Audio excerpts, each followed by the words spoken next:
Hey guys, Jason with TLD. Really excited to be here with you. This is my first time being on this side of the camera. Was excited when Walsh reached out, asked me to help him with an unboxing. So we have the new Olight Odin Mini. It's a weapon light for rifles. Looking forward to getting this on a gun that I put together, having some fun with it. Want to remind everyone that there's a big flash sale that Olight has on their Odin Mini. Starts November 25th. It's going to run through the 30th. Some of the packages are up to 45% off. Crazy sales. You know that they always do good sales. And again, using code TLDCO will save you a little bit of money. We'll have the code and the link to the sale in the description. But let's get this thing on the bench, unbox it, see what it comes with, show you how to install it, and hopefully have some fun with it. Let's get into it. All right, guys. Well, here's the Olight Odin Mini. So you see here on the box, it says throw of 240 meters, max 1250 lumens. There's some of the specs that you can pause the video and go through it if you like. It does say it comes with an Mlok mount, which is kind of cool.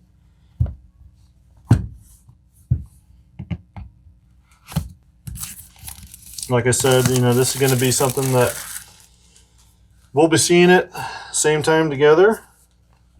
Kind of look forward to that. Kind of nice. Let's see what this says.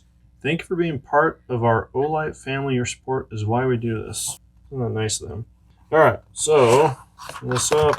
Instructions. Who reads those? That's kind of cool. Push button. Kind of cool. All right, mounting. Kind of aggressive bezel there. You see that? Almost looks like a saw blade. That's pretty cool. All right, what do we have here? The Odin Mini, Olight. All right, very cool. What else do we have? I love how they put everything on there like you can't figure it out on your own. Switch, there that is. Has a nice tactile response to it. Looks like it connects magnetically too. Maybe a twist lock. We'll check that out when we actually get it installed. Not very long cable, which I like. I hate those ones that they send where they're like 12 feet of cable you got to figure out how to route through your gun. All right. What else is in here? A couple small zip ties to secure it where you want it. So that's in this box. Charging cable. It's like Mlok mount, tools. Charging cable. I get a kick out of that.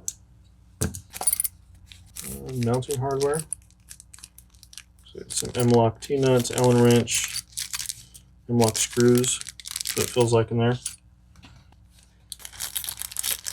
Okay, so there's the mount. Screws do come with Loctite already on them. Check this out, all right? The unlock and lock sign, right? So with it set to unlock, you push this, so you can see there's like an angled tab that's in there. You can see kind of the locking lugs. As it slides back, you have this angled tab. It's down on this side. So it pushes back that. If I could figure, okay. And it locks the flashlight into position. Even with this set to unlock, man, this thing is gonna be, you cannot get it out of there because there's that little angled metal tab. But with this set to unlock, push this, you see it releasing on the back end, and the flashlight just comes off. Super awesome, right? Get it on there, set it to lock. Dude, this thing is not coming off. Now, I would venture a bet that these Mlok screws and T-nuts would fail before this lock would fail. Very cool system. I'm unaware of another company that does that. If you guys are, please let me know in the comments. I'm curious to see more companies that have a flashlight locking system like that. That is really cool. All right, I think what we'll do is let's get this flashlight charged up and then go through the mounting process on the firearm.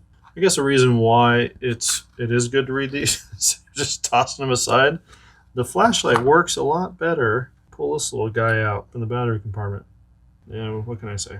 I'm a guy. So I wanted to go over the Mlok, the angled mount that comes with this. So for those of you that haven't used Mlok before, get the little T-nuts lined up right. So I've thought about this. I'm going to put this setting at the 3 o'clock position. So somewhere like that.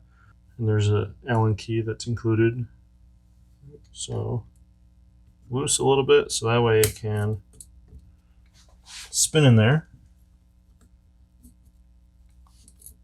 So now instead of it being in line, if you will, parallel with the Mlok, it is now perpendicular with it.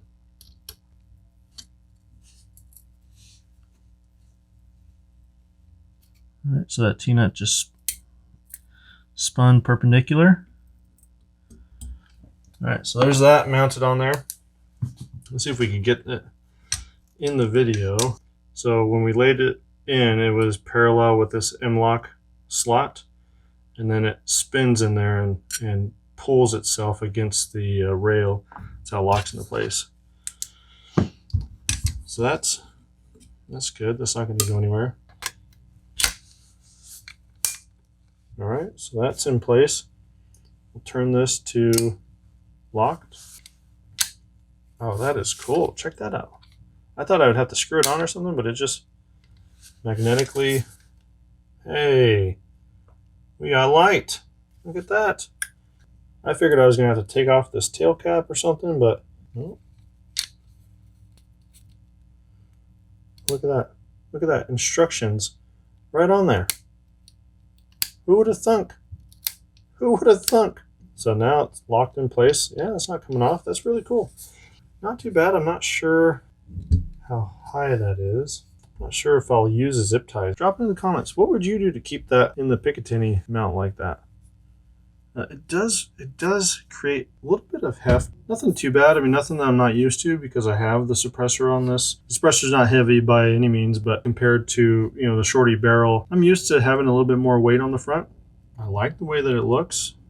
I like the way that the cap goes on there. Pull that off, leave everything mounted to the gun, easily take this light off, and turn this to unlock. Push that, pull it off. So that's a really cool QD feature of this. Just messing around with it a little bit. There is a momentary, when using the tail switch, if you hold down the tail switch, so I'm holding the button down, let go, turns off. If you just tap it, light stays on. And I just think that is so cool. All right, so after some using of it, I decided to go away from the magnetic tail switch and just mount the flashlight directly on the left-hand side of the gun. And the reason for that is with the flashlight off, you can push this and you get, you know, your 200 lumen setting. You push it hard and you get the full brightness. So I like having the option of the 200 lumen setting just by barely tapping it. And you really don't have to push it very hard to get that on. You get 5 hours of runtime with that, which is great for me. The only way that you can do that though is with you directly mounting it. If you use a tail switch, the only options that you have are for the full 1250 lumens. So the idea now is, you know, still supporting the gun with the left hand, but then coming up here and just bumping it as I need it. A little bit of an inconvenience, but not too bad. All right, so final thoughts on this thing. I like it. I think it has its purpose as a flashlight mounted to a home defense weapon, which is what this firearm is. I think that there are features I would have liked to see on this, like a strobe feature, but it makes sense at the price point. It doesn't have those things. So, you know, I like that that it's rechargeable. I like the mounting. The mounting system is my favorite thing about this. That bezel at the front is super aggressive. I like that. Now, granted, where it sits, it's not forward enough that you're going to be smashing that into someone's face or anything.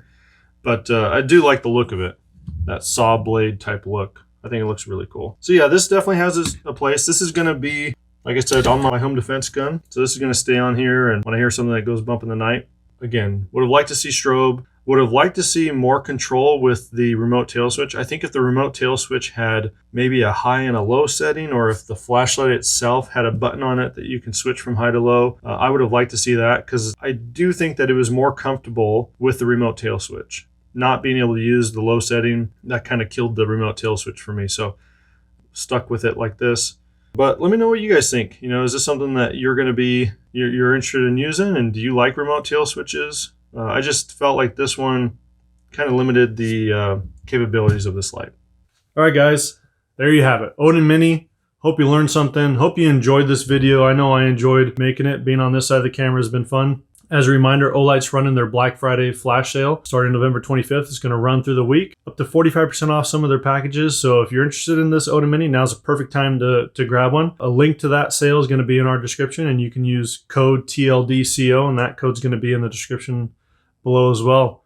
Thanks for joining me. Again, hope you had a good time and hope you learned something. Talk to you guys later.